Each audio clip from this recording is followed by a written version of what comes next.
बिस्मिल्लाहिर्रहमानिर्रहीम। अस्सलाम वालेकुम स्टूडेंट्स, आप स्टैटिस्टिक्स एकेडमी देख रहे हैं। मुझे ट्यूटर आरब कहते हैं। फ्रीक्वेंसी डिस्ट्रीब्यूशन के पार्ट 3 में आप सबको वेलकम करता हूं। इस पार्ट के अंदर पिछले लेक्चर्स में हमने जितने भी बातें की है फ्रीक्वेंसी डिस्ट्रीब्यूशन के बारे में, जितने भी टाइप्स पढ़े, जितने भी न्यूमेरिकल्स के, वो न्यूमेरिकल्स हम अक्सर पेन से करते थे। एक एक करके फ्रीक्वेंसी ढूंढना पड़ता था। वहाँ पे एक एक फ्रीक्वेंसी अलग अलग क्लास में रखते थे, तो वो काम बहुत ज़्यादा टाइम कंज्यूमिंग है। उस काम पे बहुत ज़्यादा वक्त लगता है और वहाँ पे गलती का इम्कान इम्कान भी ज़्यादा होता है। इससे बचने के लिए, कम वक्त लगाने के लिए या गलती से बचने के लिए हम एम एस एक्सेल को इस्तेमाल करते हैं। एम एस एक्सेल के अंदर वही जो सारा काम हम पिछले लेक्चर में कर चुके हैं, जिसमें फ्रिक्वेंसी बनाना, क्लासेस, क्लास इंटरवल, उसके बाद हर क्लास के अंदर जो मेन इंपॉर्टेंट पॉइंट है, हर क्लास के अंदर उसकी फ्रिक्वेंसी रखना, वो काम। और उसके बाद जो रिलेटिव फ्रिक्वेंसी है वो बनाना, फिर 100 के साथ मल्टीप्लाई करना, उसके बाद क्यूमुलेटिव फ्रिक्वेंसी बनाना। वही सारा काम हम एम एस एक्सेल के अंदर बहुत आसानी से कर रहे होंगे। डेटा कौन सा कंसिडर करेंगे? जो पिछले लेक्चर में पार्ट 2 में हमने एक न्यूमेरिकल या प्रैक्टिस क्वेश्चन के तौर पर जो डेटा हमने कंसिडर की थी, वो डेटा हम यही पे भी कंसिडर करेंगे। सबसे पहले उस डेटा को देखेंगे, उस डेटा में से क्या क्या रिक्वायरमेंट्स है वो देखते चलते हैं अपने बोर्ड की तरफ। ये स्टूडेंट्स हमारे पास एक डेटा सेट गिवन है, जो हम पिछले लेक्चर में इस पे बहुत सारी बातें कर लिए, यानी क्लासेस भी बना लिए, क्लास इंटरवल भी बना लिया, उसके बाद क्लासेस भी, उसके बाद फ्रीक्वेंसी भी बनाई और रिलेटिव फ्रीक्वेंसी भी बनाई। तो आज के लेक्चर में हम इसी डेटा को कंसिडर करेंगे और उस पे क्या बनाएंगे, कंटिन्यूस फ्रीक्वेंसी भी बनाएंगे, रिलेटिव फ्रीक्वेंसी भी बनाएंगे, कम्युनिटी फ्रीक्वेंसी भी बनाएंगे, दोनों लेस देन कम्युनिटी फ्रिक्वेंसी भी बनाएंगे और मोर देन कम्युनिटी फ्रिक्वेंसी भी बनाएंगे। लेकिन फर्क ये होगा कि ये सारा काम हम पेन से नहीं करेंगे, अब हम एम एस एक्सेल के अंदर कर रहे होंगे। तो चलते हैं सबसे पहले इस डेटा को, जो हमारे पास एक डेटा सेट है, पूरे एक डेटा सेट है, तकरीबन इसमें 60 वैल्यूज है। अब इन 60 वैल्यूज को हम सबसे पहले, ये जो n इज इक्वल टू 60 है, 60 वैल्यूज हम एक एक करके एम एस एक्सेल के अंदर पुट करते हैं। पहले डेटा को पुट करते हैं, उसके बाद उस पर काम करते हैं।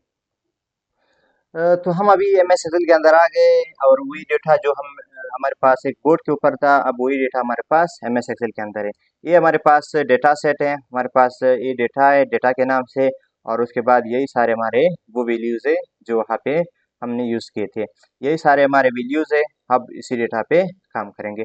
सबसे पहले काम वही पे भी जो सबसे पहला काम किया था, नंबर ऑफ ऑब्जर्वेशन मालूम किए थे, वो तो पहले से गिवन थे। उसके बाद मैक्सिमम वैल्यू, मिनिमम वैल्यू, उसके बाद रेंज मालूम की थी। रेंज के बाद फिर हमने इस डेटा पे काम किया था। यहाँ पर भी स्टूडेंट्स हम सबसे पहले क्या करेंगे, इस डेटा की जो नंबर ऑफ ऑब्जर्वेशन है वो काउंट करेंगे, लेकिन एक एक करके काउंट नहीं करेंगे। एम एस एक्सेल के जितने इनबिल्ट फार्मूले, उन फार्मूलों को यूज करके ये डेटा की जो काउंटिंग है वो करते हैं। ये सबसे पहले डेटा की काउंट निकालते हैं। काउंट के लिए हम क्या करेंगे, यहाँ पे हम बोलेंगे काउंट, यानी इस डेटा के अंदर कितने ऑब्जर्वेशन है, उसके लिए हम काउंट का फार्मूला लगाएंगे। जो काउंट का फार्मूला अगर हम लगाएंगे, तो वहाँ पे फिर जितना रेंज है वो रेंज सेलेक्ट करेंगे। जितना भी हमारा ये पूरा रेंज है, रेंज सेलेक्ट करके कर दिया, ब्रैकेट बंद कर दिया, और उसके बाद इंटर दबा के हमारे पास काउंट आ गया, यानी 60 वैल्यूज है इस डेटा के अंदर, 60 ऑब्जर्वेशन। अब जब काउंट हमारे पास आ गई, उसके बाद हम क्या करेंगे, इस डेटा की जो मैक्सिमम वैल्यू है वो निकालेंगे। मैक्सिमम के लिए फिर मैक्सिमम का जो फंक्शन है, मैक्स का जो फंक्शन है वो लगाएंगे। तो क्या मालूम करेंगे, मैक्सिमम, जो मैक्सिमम वैल्यू मालूम करेंगे उसके लिए हम इक्वल टू, फिर उसके बाद जब हम मैक्सिमम का फंक्शन लगाएंगे मैक्स का, तो उसके बाद हम जो जितना रेंज है दोबारा वो सेलेक्ट करेंगे रेंज को। ये जब हम रेंज देंगे, इसके बाद ये जो मैक्सिमम का फार्मूला है, हमें इस डेटा की जो सबसे बड़ी वैल्यू है वो रिटर्न कर देगा। तो हम जब ब्रैकेट बंद करके इंटर दबाएंगे, तो हमारे पास जो मैक्सिमम वैल्यू है वो 204 है, जो कि हमारे पास हमारी जो डेटा है उसकी सबसे जो बड़ी वैल्यू है, जो कि हम पिछले लेक्चर में भी डिस्कस कर चुके हैं। उसके बाद मिनिमम मालूम करेंगे। मिनिमम के लिए क्या करते हैं, मिनिमम का फंक्शन लगाते हैं।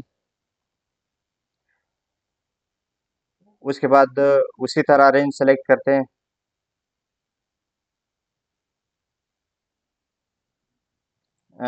इसी तरह हमारे पास ये मिनिमम की वैल्यू भी आ गई। उसके बाद हम रेंज मालूम करते हैं। अब रेंज बेसिकली आसानी से हम मालूम कर सकते हैं कि सबसे जो बड़ी वैल्यू और सबसे जो छोटी वैल्यू है, इन दोनों के दरमियान डिफरेंस रेंज होता है। यानी सबसे बड़ी वैल्यू में से सबसे छोटी वैल्यू को माइनस करना। तो यहीं पे भी हम रेंज मालूम करेंगे, रेंज मालूम करेंगे। रेंज के बाद हम क्या करेंगे, जो सबसे बड़ी वैल्यू है इक्वल के बाद हम जो सबसे बड़ी वैल्यू 204 वो सेलेक्ट करेंगे, माइनस का निशान, उसके बाद जो 68 है सबसे छोटी वैल्यू, और उसके बाद इंटर प्रेस करेंगे, हमारे पास 136 हमारा रेंज रिटर्न होगा, यानी डेटा का रेंज 136 है। ये न्यूमेरिकल हम पिछले लेक्चर में भी कर चुके हैं, वही बातें यही पे आ रही। उसके बाद जब रेंज मालूम हो गई, अब उसके बाद नंबर ऑफ क्लासेस और क्लास इंटरवल।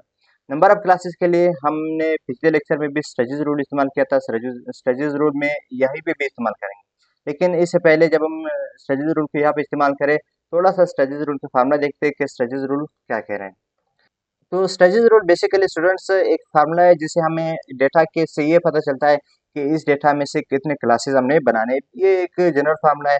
उस स्टडीज रूल की ये कह रहा है, स्टडीज रूल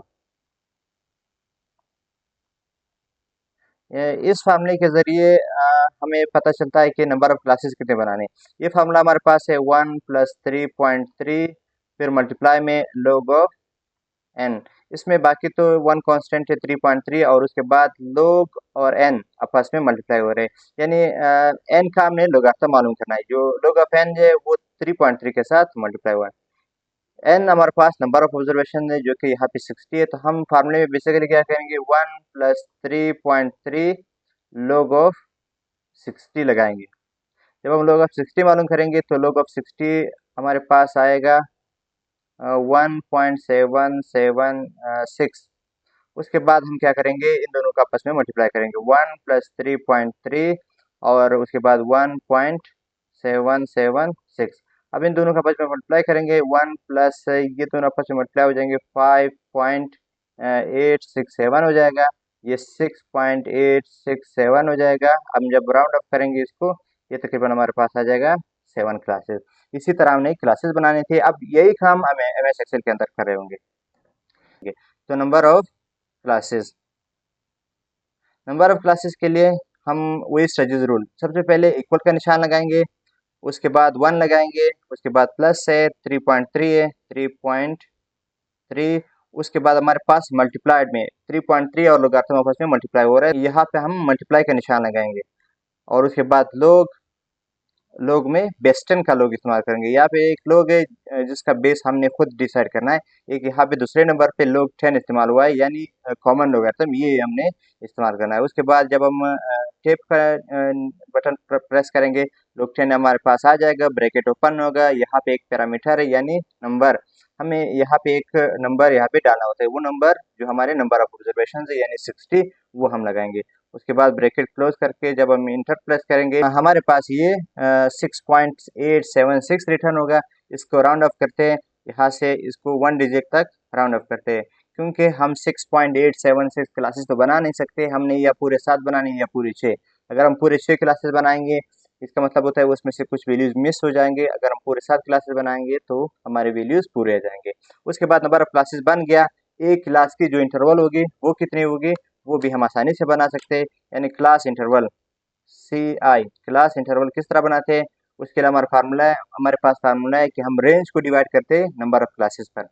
अब रेंज हमारे पास मालूम हो गई है, इसके लिए हम क्या करते हैं, इक्वल का निशान, उसके बाद जो रेंज है उसको डिवाइड करते हैं नंबर ऑफ क्लासेस के ऊपर। तो हमारे पास ये क्लास इंटरवल आ गया। ये भी डेसिमल के अंदर है, इसका भी हम देखिए हम 19.42 क्लासेस या 19.80 क्लासेस तो नहीं बना सकते हम, जो क्लास इंटरवल है वो तो नहीं बना सकते, हमने पूरा एक क्लास इंटरवल लेना है ताकि हमारे लिए आसानी हो। इसको भी हम वन डे सिंगल डिजिट तक राउंड ऑफ करते हैं, हमारे पास तकरीबन 20 के क्लासेस आ जाते हैं। छोटी की तरफ नहीं जाना, यानी अगर 19.1 भी है तो फिर हमने भी 20 की तरफ जाना है। अगर हम 19.01 को भी इग्नोर करते हैं तो हमारे पास एक वैल्यू ऐसे आ सकती है जो मिस हो डेटा के अंदर। ये जो सारा काम है हमारे पास हो गया। इस सारे काम के बाद हम तैयार है कि हम किसी भी डेटा की या इस डेटा की जो फ्रिक्वेंसी डिस्ट्रीब्यूशन है वो कंस्ट्रक्ट कर सके। अब वो फ्रिक्वेंसी डिस्ट्रीब्यूशन में क्या है, क्लासेस है, उसके बाद फ्रिक्वेंसी है, उसके बाद रिलेटिव और कम्युनिटी फ्रिक्वेंसी। लेकिन MS एक्सेल के अंदर यहाँ पे जब हम कर रहे होंगे तो यहाँ पे एक और चीज़ का इजाफा होगा जिसको कहते हैं बिन एरे या बिन्स वैल्यू, उसको भी पहले समझेंगे जब हम साथ में कर रहे होंगे। सबसे पहले हम यहाँ पे क्लासेस का कॉलम बनाएंगे। क्लासेस यानी क्लासेस हम पहले डिफाइन कर चुके हैं कि 7 क्लासेस बनेंगे। क्लासेस के बाद जैसे हम क्लासेस बनाएंगे यहाँ पे बिन एरे आएगा, बिन एरे। अब ये बिन एरे क्या होता है, इसको मालूम करने से पहले इसको समझेंगे। बिन एरे के बाद हमारे पास आती है फ्रीक्वेंसी का कॉलम। फ्रीक्वेंसी के कॉलम के बाद हमारे पास आती है रिलेटिव फ्रीक्वेंसी का कॉलम, रिलेटिव फ्रीक्वेंसी का कॉलम। उसके बाद हमारे पास आती है लेस देन कम्युलेटिव फ्रीक्वेंसी और मोर देन कम्युलेटिव फ्रीक्वेंसी। ये हमारे पास सारे कॉलम्स आ गए। अब एक चीज इसमें मिसिंग है, जो बिन एरे। अब बिन एरे क्या है? अब बिन एरे तो पहले थोड़ा सा इसको समझने की कोशिश करते हैं। अब स्टूडेंट्स हमारे पास जो बिन एरे वो एम एस एक्सेल के अंदर, जब हम एम एस एक्सेल के अंदर इक्वल का निशान लगाते हैं फ्रीक्वेंसी का फार्मूला लगाने के लिए, हम यहाँ पे इक्वल का निशान, फिर उसके बाद फ्रीक्वेंसी का जो फार्मूला लगाते हैं, वहाँ पे एक सबसे पहले एक पैरामीटर आता है, इसको बिन एरे कहते हैं, बिन एरे। उसके बाद हमारे पास एक दूसरा पैरामीटर आता है, यानी रेंज, जिस रेंज में हमने फ्रीक्वेंसी ढूंढनी है। अब ये बिन एरे क्या है? अब ये बिन एरे बेसिकली एक्सेल के अंदर अ, ये बिन से ही निकला है। जो हमारे पास बिन होता है जिसमें हम चीज़ें डालते हैं, अब ये बिन से ही निकला है। बिन का मतलब होता है, यहाँ पर बिन एरे का मतलब होता है वो range, the range to which Excel, जो एम एस एक्सेल है, रिटर्न्स वैल्यूज। अब इस बिन एरे का मतलब ये है कि अगर हम एक्सेल के अंदर एक क्लास पुट करते हैं, फॉर एग्जांपल 65 से लेकर 84 तक, दूसरा क्लास हमारे पास है 85 से लेकर उसके बाद 104 तक, उसके बाद तीसरा क्लास है 105 से लेकर 124 तक। ये अगर हमारे पास क्लासेस है तो किस रेंज तक एक्सेल ने फ्रिक्वेंसी ढूंढनी है।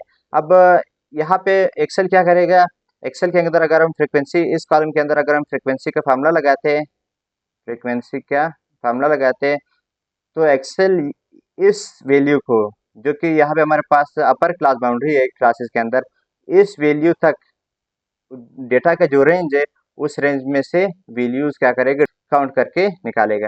अब सबसे पहले हम यहाँ पे बिन एरे, अब बिन एरे हो जाएगा, फिर एक्सेल जाएगा पीछे, यहाँ तक जितने वैल्यूज होंगे पीछे से इस क्लास से, यानी पिछले लोअर क्लास लिमिट से जितने भी वैल्यूज होंगे वो एक एक करके रिटर्न करेगा और काउंट करेगा।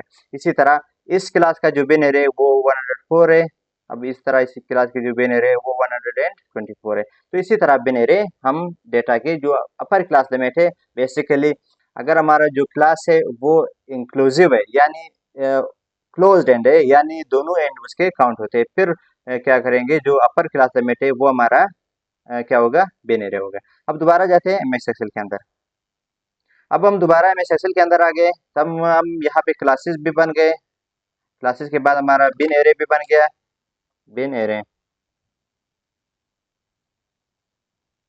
उसके बाद फ्रीक्वेंसी, उसके बाद रिलेटिव फ्रीक्वेंसी और कम्युलेटिव फ्रीक्वेंसी। सबसे पहले क्लासेस, क्लासेस तो ये हमारे पास है 65 से शुरू हो जाएगा पहला क्लास, 84 तक जाएगा, दूसरा क्लास 85 से शुरू होगा, वो जाएगा 104 तक, उसके बाद तीसरा क्लास 105 से शुरू होगा, वो जाएगा 124 तक, तीसरा क्लास 125 से शुरू होगा, 144 तक जाएगा, उसके बाद अगला क्लास 145 से शुरू होगा, 164 तक जाएगा, उसके बाद अगला क्लास 164 तक जाएगा, 145 से शुरू होगा, 144 64 तक जाएगा, उसके बाद हमारा अगला क्लास 165 से शुरू होगा, वो 184 तक जाएगा, 84 तक जाएगा, उसके बाद जो हमारा आखिरी क्लास है वो 185 से शुरू होगा, वो 204 तक जाएगा।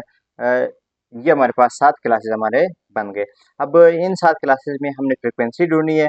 जो हम आज इतना काम एम एस एक्सेल के अंदर कर रहे हैं, ये सिर्फ इसलिए कर रहे हैं कि अब जो हमारे डेटा है, यानी ये जो हमारे पास डेटा सेट है, ये जो हमारे पास डेटा है, इस डेटा के अंदर हर क्लास की फ्रिक्वेंसी ढूंढना मुश्किल काम है।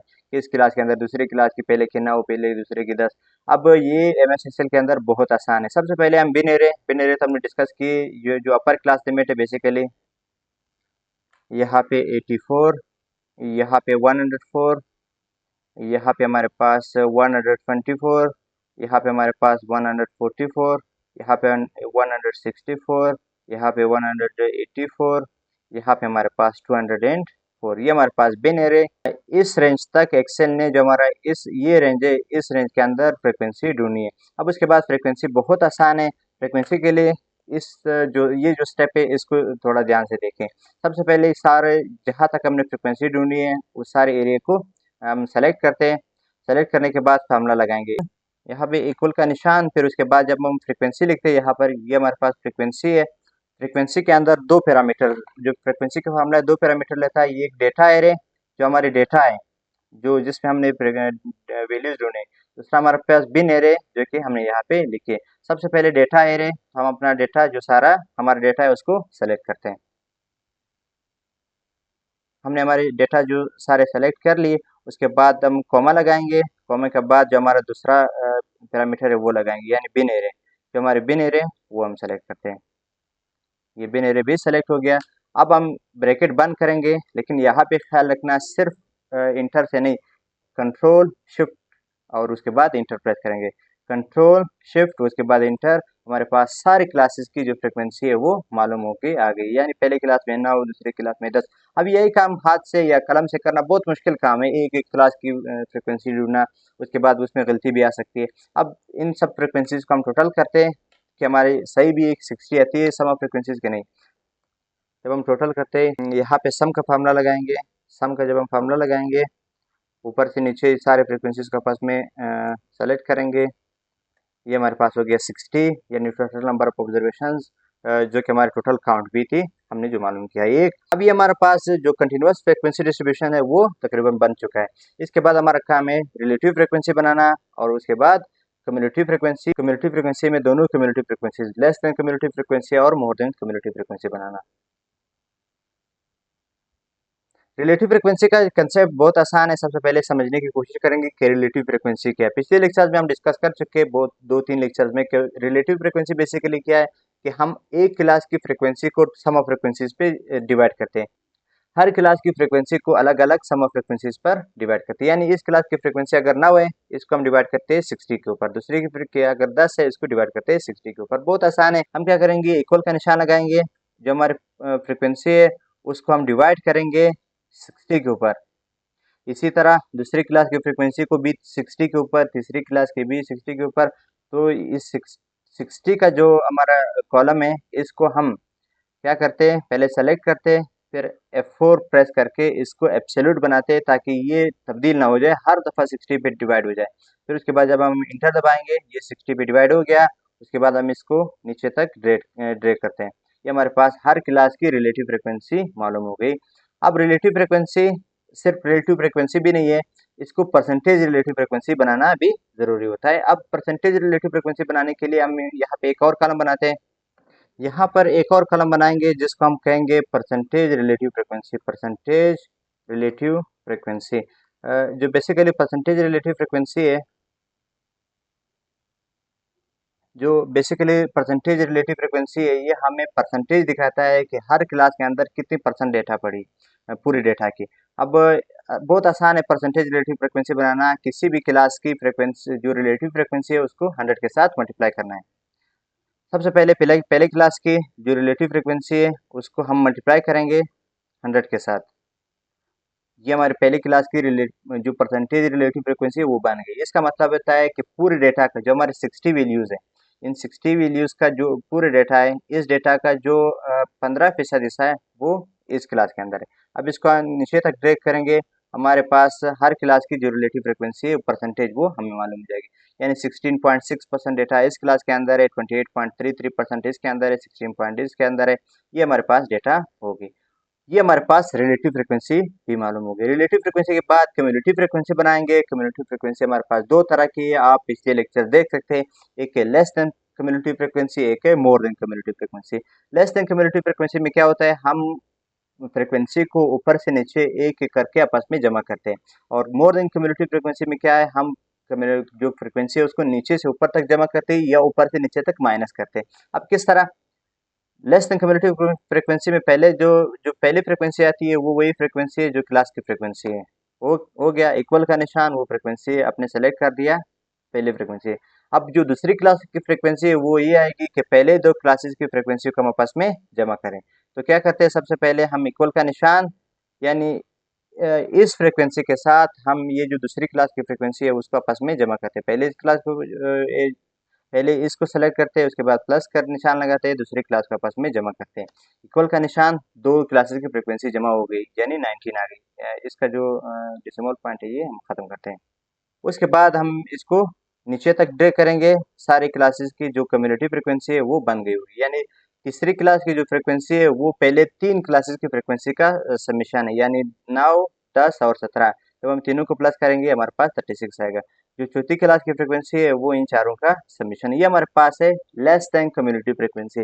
याद रखिए, लेस देन कम्युनिटी फ्रिक्वेंसी का मतलब होता है कि अगर आप जिस क्लास की कम्युनिटी फ्रिक्वेंसी आप सेलेक्ट करते हैं लेस देन वाली, अब मैंने यहाँ सेलेक्ट किया 36 वाला, इसका मतलब है इस क्लास को भी अगर काउंट किया जाए ऊपर से नीचे, इस क्लास तक 36 वैल्यूज है, यानी 36 वैल्यूज ऐसे जो ऊपर से नीचे तक इन क्लासेस के अंदर है, बाकी वैल्यूज नीचे की क्लासेस के अंदर है। और मोर देन के लिए क्या करते हैं, मोर देन हम ऊपर क्या करते हैं, नीचे से ऊपर तक जमा करते हैं या ऊपर से नीचे तक माइनस करते हैं। तो हम क्या करते हैं, जो मोर देन कम्युनिटी फ्रीक्वेंसी में जो सबसे पहली फ्रीक्वेंसी आएगी वो वही होगी जो यहाँ पर सबसे आखिर में होगी, यानी जो सम ऑफ फ्रीक्वेंसीज वो होगी। वो गया। जो हमारी यहाँ पे दूसरी फ्रीक्वेंसी होगी, हम क्या करेंगे, जो यहाँ पे सबसे पहली फ्रीक्वेंसी है उसमें से माइनस करेंगे यहाँ पे जो सबसे पहली फ्रीक्वेंसी है। इसी तरह इसमें से दूसरी माइनस करेंगे, फिर तीसरी माइनस करेंगे। हम यहाँ को इसको सीधा सा ड्रैग करते हैं नीचे तक, हमारी सारी फ्रीक्वेंसीज मालूम हो गई। अब इसका जो भी डेसिमल पॉइंट है वो खत्म करते हैं। यानी यहाँ आप देख सकते हैं नीचे से ऊपर पहले 5, फिर नीचे से ऊपर या जमा हो हुई है, या ये ऊपर से नीचे तक जमा हो गई है। अब ये ऊपर से नीचे माइनस हो गई है। तो ये हमारे पास हो गए दोनों कम्युनिटी फ्रिक्वेंसीज, मोर देन और लेस देन। ये हमारे पास सारा आज का लेक्चर का जो समरी है ये हो गया। यानी हमने आज के लेक्चर में क्या देखा, सबसे पहले हमने क्लासेस बनाए, काउंट किया ऑब्जर्वेशन को, उसके बाद क्लासेस बनाए, उसके बाद क्लास के अंदर फ्रिक्वेंसी डाला, जो मेन काम था फ्रिक्वेंसी, उसके बाद रिलेटिव फ्रिक्वेंसी और कम्युनिटी फ्रिक्वेंसी। अब इंशाल्लाह आने वाले लेक्चर में फिर हम बात करेंगे डेटा विजुअलाइजेशन का एक मुकम्मल कोर्स, जिनमें हमने स्टेटिस्टिकल ग्राफ, स्टेटिस्टिकल चार्ट्स और उसके बाद जो जितने भी डेटा विजुअलाइजेशन के टूल्स और एलिमेंट्स है उन पे बात करेंगे। और उसके बाद इसी चैनल पे आपको स्टेटिस्टिक्स और डेटा साइंस के बहुत सारे कोर्सेज देखने को मिलेंगे। जुड़े रहें, तब तक अल्लाह हाफिज़।